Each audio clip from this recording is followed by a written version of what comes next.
That's better.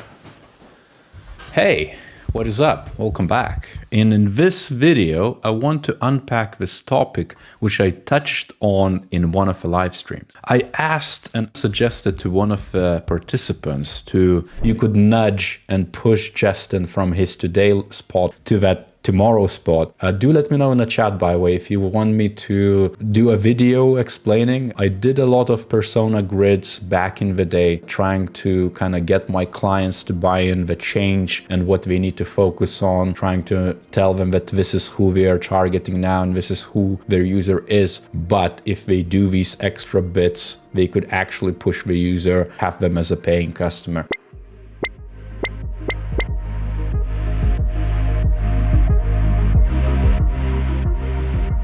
So I'm going to give you very specific practical examples from what I found on the internet, but also I'm going to show you my case study and excerpts from it from way in the past, which was award-winning. So there is a lot of good stuff in there, which I want to kind of showcase and give you very, very specific bits you can take away and maybe do better in your project. As you can see on my screen here, I have a few different bits which shouldn't be anything new, especially for more senior folk in UX. It's persona grids. Is how we lay out our segments, our research-based user archetypes on a canvas so that anyone can understand about it. And we try to use, let's say, demographic or psychographics to outline the axis and where does that person land based on that axis. The factors which matter to you, your client, your users.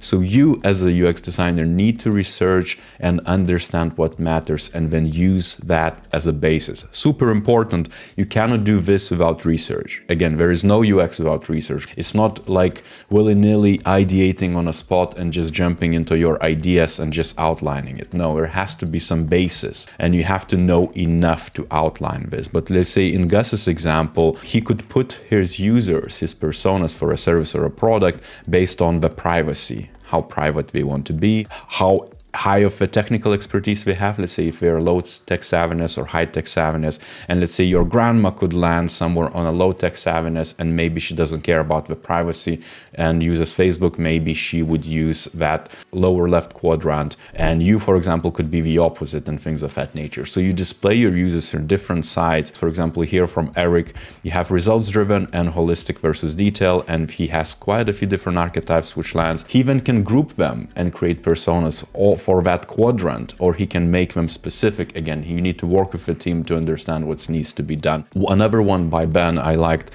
which was based on the income, which is very demographic based, and then also aspirational, which is motivation of buying a house, the security, being able to provide for the family, all the different behavioral drivers, the UX psychology drivers, the needs, the underlying needs are driving it. So it's a kind of like a combination of the two, which is a good example. If you go through the research, you arrive at some sort of, let's say, axis, which you again need to define from the research. It's very dependent on, I guess, the industry, the type of a product, the solution. It could be very behavioral. It could be, again, very demographics driven. You need to decide. I'm coming from behavioral side more so because that definitely works. And that's where the goal for UX is. This UX Boost example is pretty good because it shows how you can, for example, end up with so many different user types, right? And with a canvas menu, you can sort of create the heat map or know exactly where the peaks are or where the most people kind of group up, and you can make those groups into the personas. So one could be the natural born hiker, one could be self-challenger. They're going to be very different people, and your solution will have to reflect for both. If you watch my video on the personas, jobs to be done, this using the canvas is almost like a level 2 of that understanding your user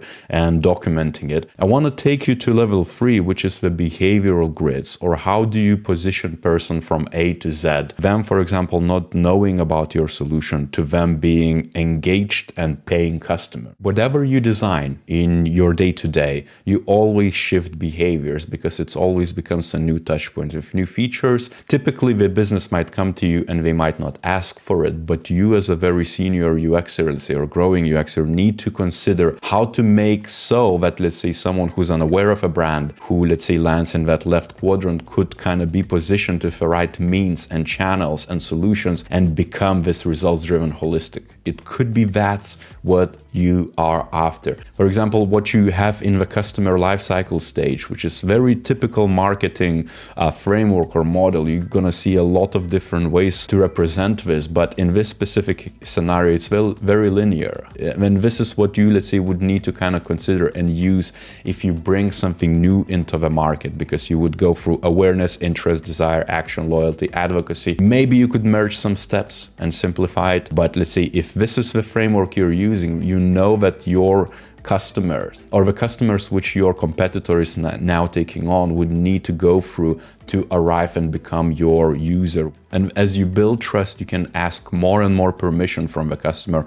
or a user for them to get involved, and then you shape new behaviors, and then they become a paying customer and they don't mind anymore to pay for that service. Let's say that's ideal case scenario. What I want to show you specifically today is a case study or excerpt of that. This is actually lives in my portfolio, but I took a few screenshots to show you. I blanked out the brand name, and the goal for that brand was to increase the diversity, increase the skillful talent attraction. For example, we knew as a team, as a combined business, research, design, technology team, that we need to be proactive if we want to increase diversity. You kind of need to invest and engage people from early on so that they become aware of your brand. And then you can snowball it, and then you can attract the right talent. But let me show you exactly what I did back in the day. So we knew, just like I said about that customer life cycle, we knew that there is a life cycle to each recruitment experience. You probably wore a hat of someone who is not looking for a job, who's quite passive, who's looking but open and then actively looking, or someone who's quite desperate and just jumping for it. It was based on the market research, on the interviews with the stakeholders, the company alumni, students, things of that nature. We did a ton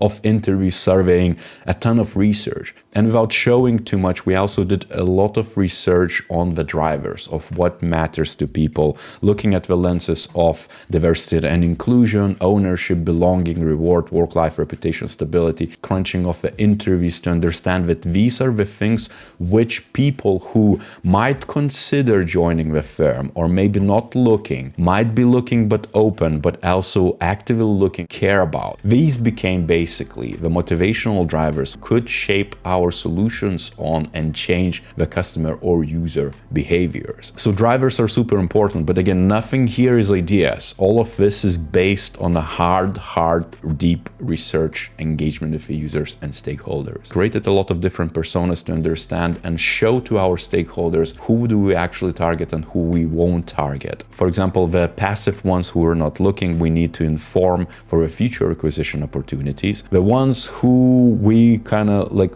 which are not looking but are open to opportunities, like the students in penultimate years, we need to start engaging right now. And then the last one, which is active, which is more experienced professionals in their lives. Anyhow, let me show you one of the personas. Again, don't read into too much detail here. There's a story about it. There's motivational drivers. There is this applicant lifecycle state and the behavioral persona grid, which I wanted to talk to you the most, because it's building from that first stuff I shown you, the grid of 4 quadrants, but represented more so in 9 quadrants on 2 axes, from low to high of, let's say, engagement or brand awareness.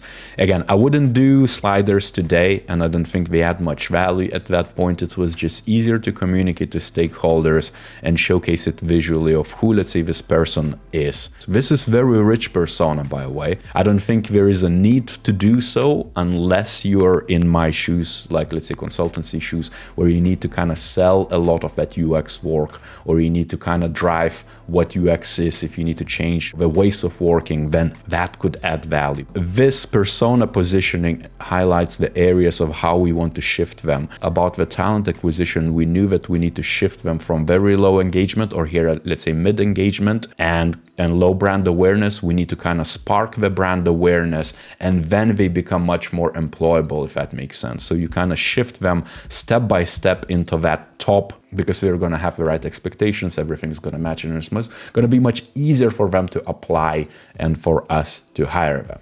It's very simple. Now, the hard bit is, I guess, is these arrows or what's happening between these steps. But you probably already know that this is where the opportunities to introduce new touch points, new content strategy bits, engaging with them in different service or product design types. It could be that this is where we start adding ads for them to see about the brand.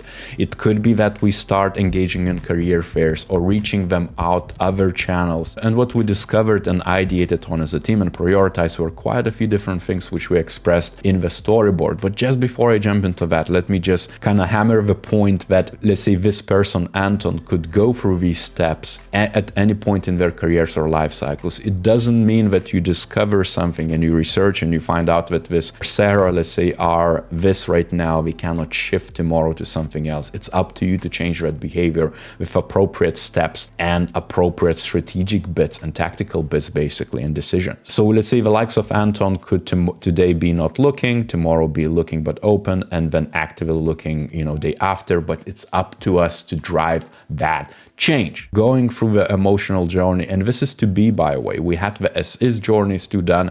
I'm not going to share with you right now because there is a lot of sensitive information. Ideate exactly how we can engage them again on campus, career fair, career advisory, Facebook ads, or whatever social media ads, careers portal, and then taking them from nothing to applying because we're so excited to join the actual firm, and also giving some examples of how we're actually going to shift as it goes. So it's quite linear, as you can see. You have a storyboard, the actual methods of engagement, and then hopefully in the end that's happening. And ultimately this became an award-winning recruitment experience where it was a recruitment site, the app of skill matching, a lot of different solutions and features which these type of people, a lot of personas needed, and then of course content strategy and the service design as a whole, because there's career fairs, face-to-face type of advisory type of interactions and things of that nature. But it's not as difficult as it might sound as well. As long as you start practicing it on your own time, then you can start putting it into practice in your work and then seeing what works, what doesn't work. If it even makes sense to use it. It made a lot of sense in my consulting career when I was engaging with new clients to show them visually that this is how we can move someone who doesn't even know about your product to someone who's mildly aware, to someone who's buying it, to someone maybe who's gonna not use it at all, and maybe create even larger life cycle, and then showcase it visually of how we can progress that person from one cell to the other. And if you find it helpful, make sure to smash that like button. And on that note, I'll see you next time.